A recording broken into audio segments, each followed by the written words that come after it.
Hello and welcome back to Come Geek Some. If you are new to the channel, please like and subscribe for all future content. The other day, I was tagged in a series of tweets regarding, obviously, Toei Animation and why they are probably not happy with all these leaked recordings that have come out from Funimation. And this is probably to go with because Dragon Ball's Goku is a 2020 Olympics ambassador. And that is just crazy. So what it is, obviously Goku being the Tokyo 2020 Olympics ambassador mascot, just one of them. And obviously all of this now, they're probably thinking, we need to get a different studio or get rid of Sean Schemmel from voicing him because of this.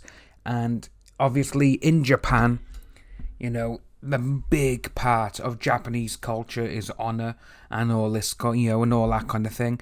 And obviously the way that they've been handled recently, obviously I really don't think Toei Animation wants all of this to be coming out now. Especially when we are only, we're September. We're only about 7 months to 8 months away from the 2020 Olympics in Tokyo.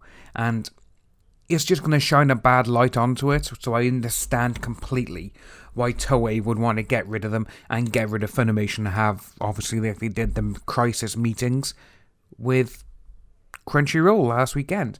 We still don't exactly know what happened at those meetings. You know, we don't know any specifics. We don't even know if they offered Crunchyroll the existing IP. So it's going to be very interesting to see what happens there. But the biggest problem I have with that is that obviously Chris Sabat, he does have friends and he does have a bit of pull at Crunchyroll as well. If he does have the power he's got at Funimation, which he may have over at Crunchyroll, he may still be able to bring it to his own recording studios, which in my eyes would be a bit of a kick in the teeth for Toei Animation, because they're like, no, we want to get rid of them and we want to have this. Again, even if a deal has been made, you know, for all we know, in that deal, Toei Animation could be like, yeah, we don't want Chris Sabat, we don't want Sean Schemmel, we don't want any of these people involved in it anymore, so you need to find new people. And if that is the case, and if that has happened, I'm not saying it has, at this moment in time it is all just rumour, but if that is the case and that deal was made, oh, that would be brilliant. Because obviously now with Chris Sabat and Sean Schemmel, they've literally taken the legacy of Dragon Ball Z and just kind of flushed it down the toilet. You got all these people who've been going on about V and everything else, and they're saying, oh, well, he's done this, he's done that, he's tarnished the character. What have these people done? You know, the things these people have said is just downright insulting to the Japanese people who created Dragon Ball Z and all these other characters, you know, that these people thought it'd be funny. Yeah, it'd be funny outtakes, it'd be this, that, and the other. Don't get me wrong. When I first heard them, I was shocked and I did laugh. But again, this day and age, with especially what's going on now, with the way Funimation have got rid of V and everything else surrounding that little incident, and with these being leaked and these people still working there, that's where the hypocrisy comes in. Because a lot of people are like, oh, well, these are funny, you know, oh, you're just offended. No one's offended by them. They just don't like, because these people have done all of these and Funimation is sticking behind them. That's what it is. Because again, with these court documents, we have seen exactly the 3 investigations that went on against him and the 3 accusations. And you can see Monica, you can see all these people saying there was hundreds of these.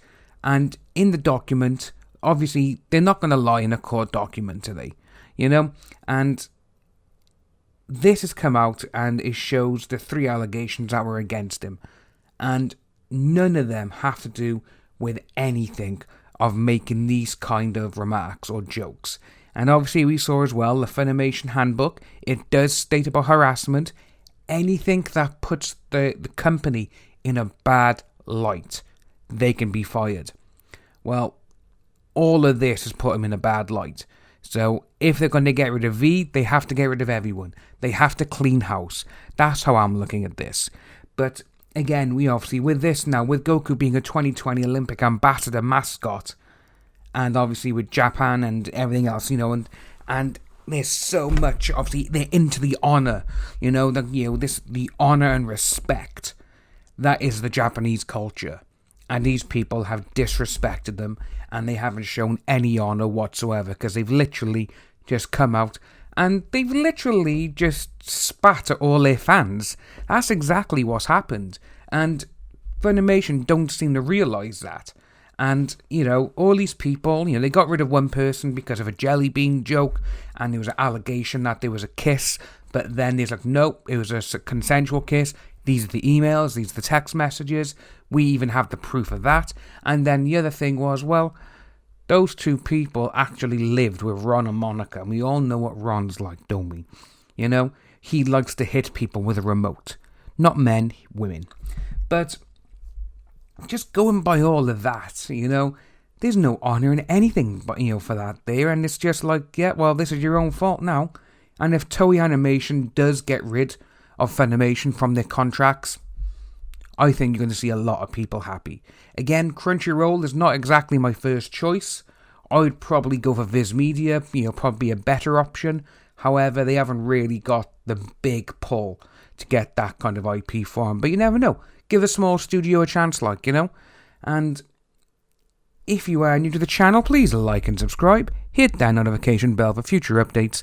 And I'll see all you wonderful people soon.